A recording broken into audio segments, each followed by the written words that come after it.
नमस्कार दोस्तों, स्वागत है आपका आज के मुख्य समाचार में, जिसमें सबसे पहली और बड़ी खबर में आपको बताएंगे कि तालिबान से मुंह की खाने के बाद पाकिस्तानी सेना का खतरनाक प्लान, अफगानिस्तान में गृह युद्ध की तैयारी, दुश्मन से मिलाया हाथ। खबर में आगे आपको बताएंगे कि चीन की चुनौती से निपटने पर रहेगा ट्रंप का फोकस। लीसा कर्टिस बोली, भारत से संबंध होंगे मजबूत। आगे आपको बताएंगे कि अमेरिका और चीन के बाद भारत बना सबसे बड़ा मेट्रो रेल नेटवर्क वाला तीसरा देश। खबर में आगे जिक्र होगा कि पानी, जमीन और आकाश से होगी श्रद्धालुओं की सुरक्षा, महाकुंभ के लिए की गई खास तैयारी। और इसी के साथ आगे जिक्र होगा कि दिल्ली समेत पूरे उत्तर भारत में कड़ाके की सर्दी, शीतलहर की मार, कोहरे ने डाला सड़क, रेल और हवाई यातायात पर असर। दोस्तों, इसी प्रकार की तमाम बड़ी खबरें आपके लिए लेके आए हैं, लेकिन उससे पहले आपसे निवेदन की वीडियो कीजिए लाइक और चैनल को सब्सक्राइब करके बेल आइकन दबाकर कमेंट में लिखिए जय हिंद। रुक करते हैं सबसे पहली और बड़ी खबर की तरफ। तालिबान से मुंह की खाने के बाद पाकिस्तानी सेना का खतरनाक प्लान, अफगानिस्तान में गृह युद्ध की तैयारी, दुश्मन से मिलाया हाथ। जी हाँ दोस्तों, तालिबान के साथ लगातार तनाव के बाद पाकिस्तान ने अफगानिस्तान को लेकर एकदम नए प्लान पर काम कर रहा है। पाकिस्तानी सेना अफगानिस्तान के अंदर एक बार फिर से नए गृह युद्ध शुरू करने की तैयारी में जुटी है। हाल ही में पाकिस्तानी सेना की शक्तिशाली खुफिया एजेंसी ISI के चीफ असीम मलिक ने ताजिकिस्तान दौरे के बाद ये चर्चा तेज कर दी है। मलिक ने ताजिकिस्तान के राष्ट्रपति से मुलाकात की और यहाँ ये ध्यान रखना जरूरी है कि ताजिकिस्तान के राष्ट्रपति तालिबान की वापसी का खुलकर विरोध किया था। रुक करते हैं अगली ब्रेकिंग न्यूज की तरफ। चीन की चुनौतियों से निपटने पर रहेगा ट्रंप का फोकस। लीसा कर्टिस बोली, भारत से संबंध होंगे मजबूत। जी हाँ दोस्तों, आपको बता दें कि अमेरिका के एक प्रभावशाली अमेरिकी विशेषज्ञ ने कहा कि बतौर राष्ट्रपति डोनाल्ड ट्रंप की विदेश नीति का फोकस चीन की चुनौती से निपटना रहेगा। साथ ही उन्होंने कहा कि ट्रंप प्रशासन भारत के साथ रणनीतिक संबंध मजबूत करने पर भी ध्यान केंद्रित करेगा।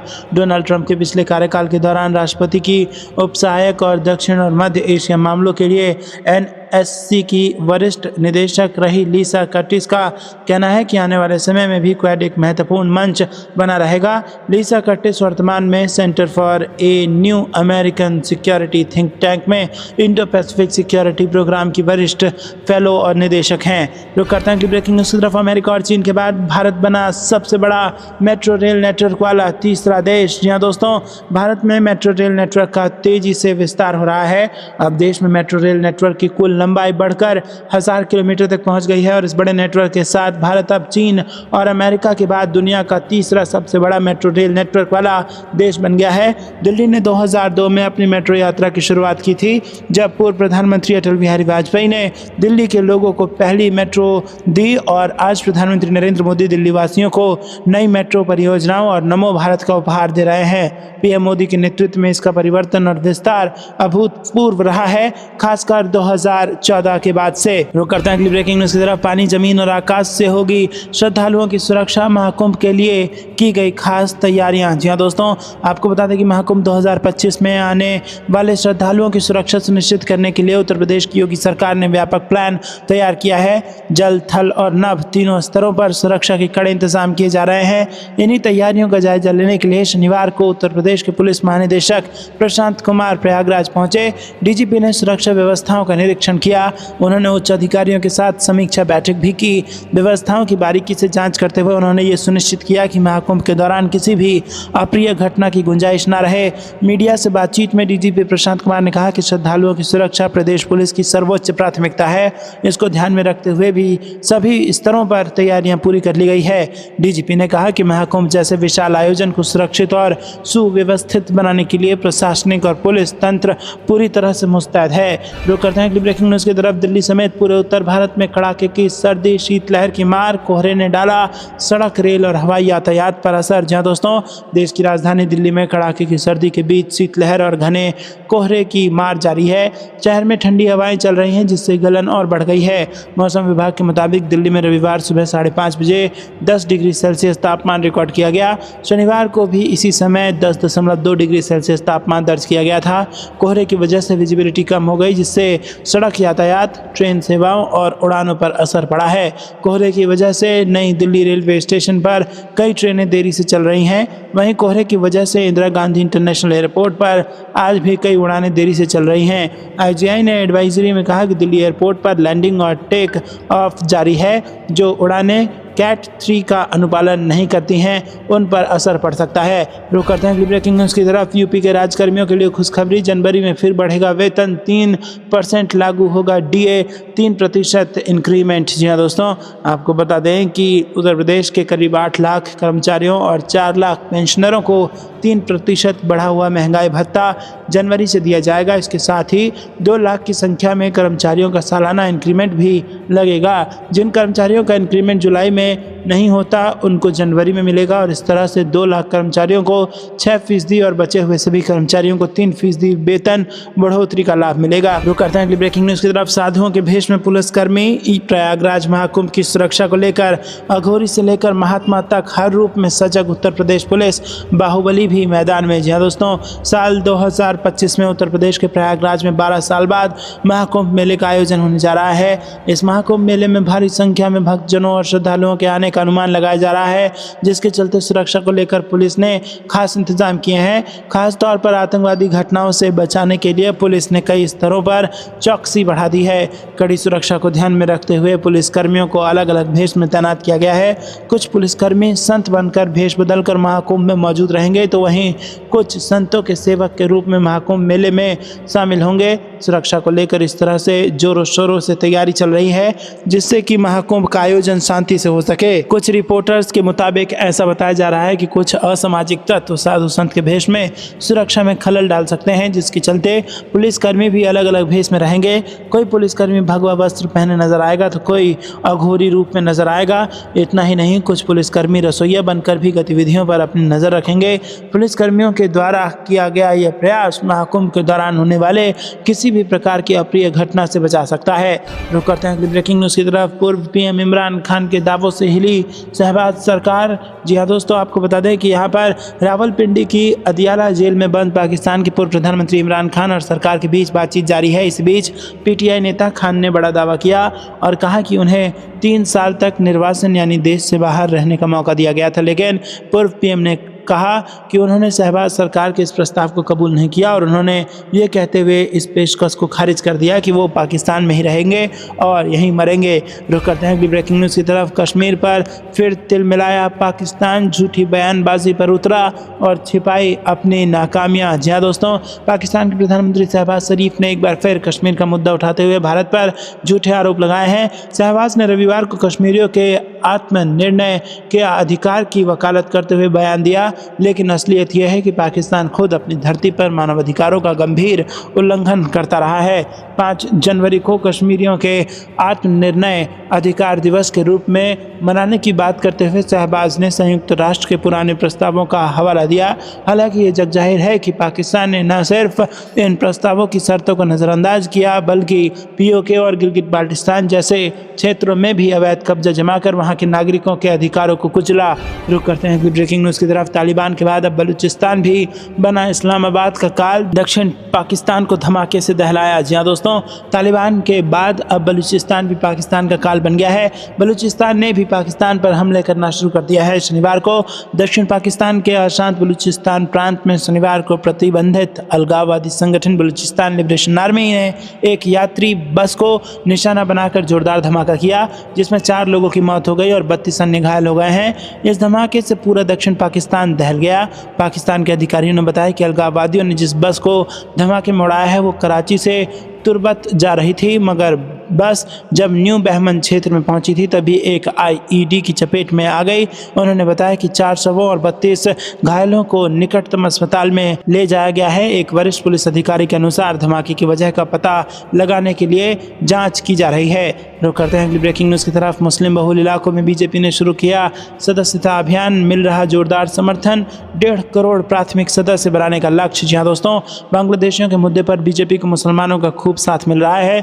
मुस्लिम बहुल इलाकों में बीजेपी ने सदस्यता अभियान शुरू किया है, जहां उसे अच्छा रिस्पांस मिल रहा है। मुस्लिम कह रहे हैं कि हम मोदी के साथ हैं, अवैध बांग्लादेशियों को भगाया जाए, हम भी सरकार का साथ देंगे। उनका कहना है कि बीजेपी मंदिर मस्जिद की राजनीति नहीं करती, कुछ असामाजिक तत्व हैं जो ये सब कर रहे हैं। केंद्र और राज्य सरकार की योजनाओं का लाभ मुसलमानों को भी मिल रहा है, इसीलिए वो बीजेपी के सदस्य बन रहे हैं। तमाम मुस्लिमों का कहना है कि बांग्लादेशियों की वजह से सारे मुसलमान बदनाम होते हैं और अपराध करते हैं, उनकी वजह से हम सब सब क्यों बदनाम हो, हम बीजेपी का साथ देंगे। रुक करते हैं अगली ब्रेकिंग न्यूज़ की तरफ, जहां पर आपको बता दें कि दिल्ली में एक ही आवाज़ गूंज रही है, आपदा नहीं सहेंगे, बदल के रहेंगे परिवर्तन। रैली में बोले पीएम मोदी। जी हाँ दोस्तों, प्रधानमंत्री नरेंद्र मोदी रोहिणी जापानी पार्क में भाजपा की परिवर्तन रैली में शामिल हुए। भाजपा की परिवर्तन रैली में प्रधानमंत्री नरेंद्र मोदी ने कहा कि आज मैंने दिल्ली में हजारों करोड़ रुपए की विकास परियोजनाओं का उद्घाटन और शिलान्यास किया है।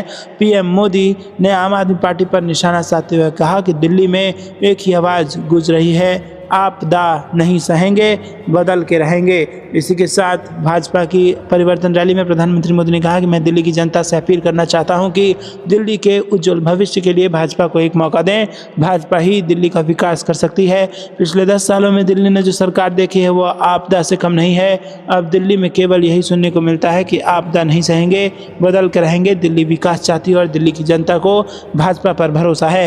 आपको यह कुछ लगता है दोस्तों, कमेंट में जरूर बताइए। वीडियो को लाइक नहीं किया तो लाइक जरूर कीजिएगा। रुक करते हैं अगली ब्रेकिंग न्यूज़ की तरफ। भारत के मोस्ट वांटेड आतंकियों का चुन चुन कर हो रहा सफाया, जिन्ना के देश की उड़ी नींद, पाकिस्तान रॉ के नाम से कांप रहा। जी हाँ दोस्तों, आपको बता दें कि पाकिस्तान ने आरोप लगाया कि उसके देश के अंदर हो रही आतंकवादियों की हत्याओं के पीछे भारत की खुफिया एजेंसियों का हाथ है। पाकिस्तान के विदेश मंत्रालय ने गुरुवार को भारत की खुफिया एजेंसी रॉ को लेकर चिंता जाहिर की थी। इस्लामाबाद में पाकिस्तान की मुमताज जहरा बलूच ने आरोप लगाया कि भारत का हत्याओं और अपहरण का अभियान पाकिस्तान के बाहर तक फैल गया है। आखिर पाकिस्तान भारत की खुफिया एजेंसी के नाम से इतना क्यों कांप रहा है कि उसे सार्वजनिक रूप से बयान देना पड़ रहा है। दोस्तों, आपको बता दें कि पाकिस्तान का ताजा बयान अमेरिकी अखबार वॉशिंगटन पोस्ट की एक रिपोर्ट के बाद आया है, जिसमें दावा किया गया है कि भारत की खुफिया agency research and analysis wing ने एक गुप्त अभियान चलाया था, जिसके बाद पाकिस्तान में एक के बाद एक आतंकियों की निशाना बनाकर हत्या की गई। रिपोर्ट में यह भी कहा गया है कि दूसरे देश में घुसकर की गई कार्रवाई को भारत के प्रधानमंत्री नरेंद्र मोदी का समर्थन हासिल है। रुक करते हैं अगली ब्रेकिंग न्यूज़ की तरफ। चीन में नए वायरस से बेकाबू हालात के बीच भारत में अलर्ट एडवाइजरी लागू। जी दोस्तों, आपको बता दें कि पड़ोसी देश चीन में ह्यूमन मेटान्यूमो वायरस के फैलने की खबरों के बीच भारत सरकार भी अलर्ट हो गई है।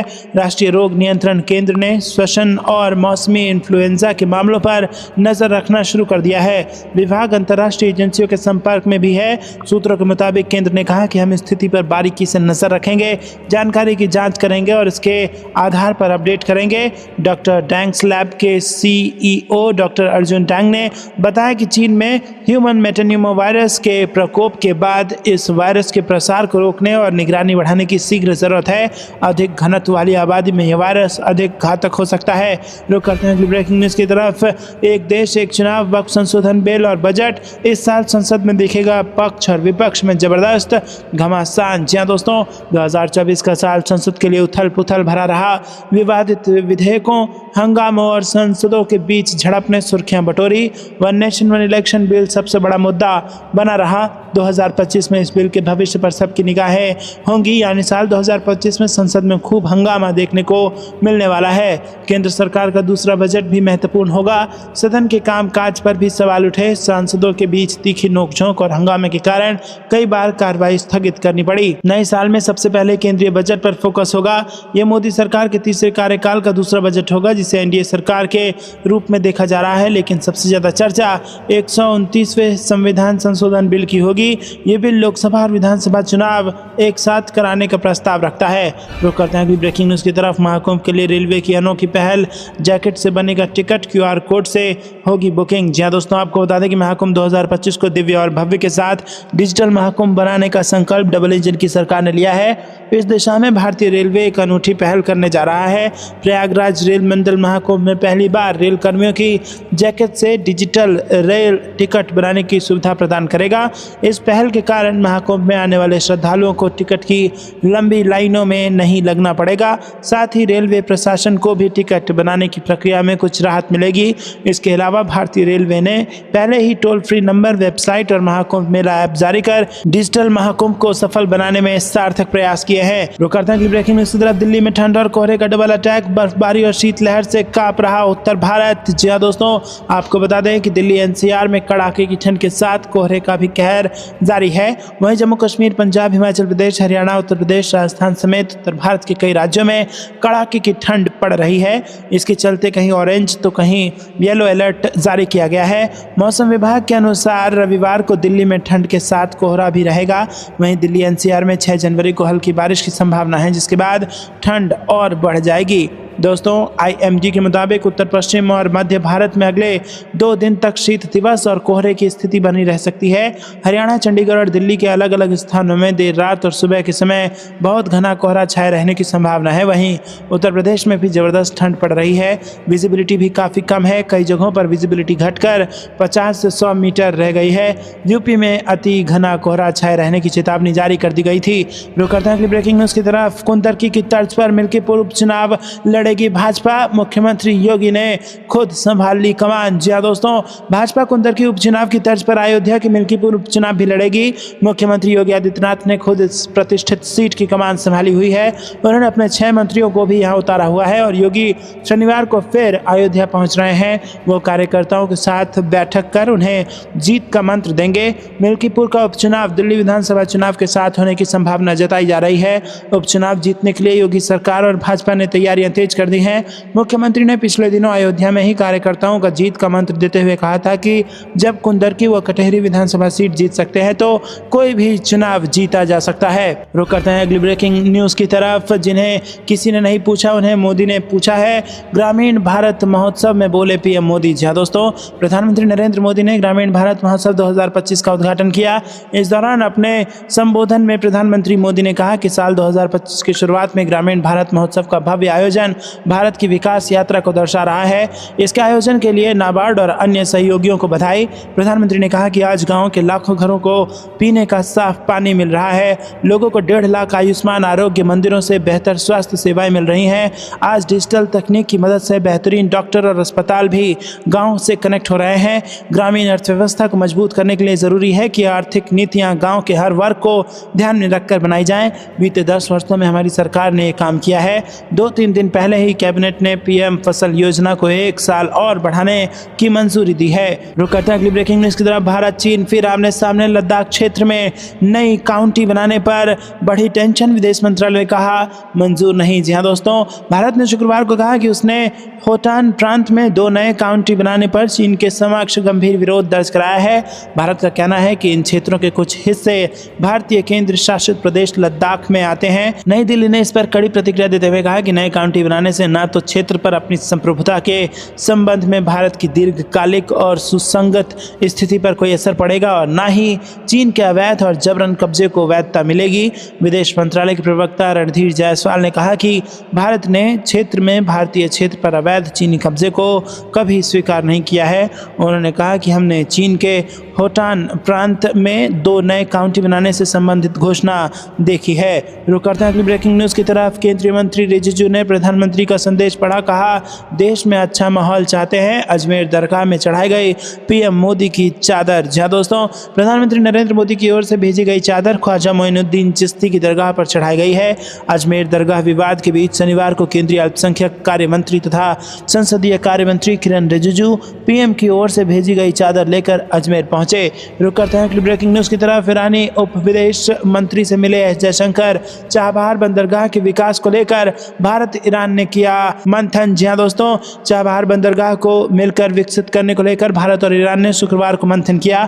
दिल्ली में आयोजित भारत ईरान विदेश कार्यालय परामर्श बैठक में दोनों देशों ने व्यापार और आर्थिक जुड़ाव को बढ़ावा देने के तरीकों और कृषि और कुछ अन्य क्षेत्रों में सहयोग सहित द्विपक्षीय संबंधों की व्यापक समीक्षा की। बताया जा रहा है कि ईरान ने नई दिल्ली में ईरानी कच्चे तेल की खरीद फिर से शुरू करने की संभावना तलाशने का अनुरोध किया। अमेरिका द्वारा ईरान पर लगाए गए प्रतिबंधों के बाद भारत ने 2019 के मध्य में ईरान से कच्चे तेल की खरीद बंद कर दी। वार्ता में ईरानी प्रतिनिधिमंडल का नेतृत्व उप विदेश मंत्री माजिद तख्त रवांची ने किया, जबकि भारतीय पक्ष का नेतृत्व विदेश सचिव विक्रम मिस्री ने किया।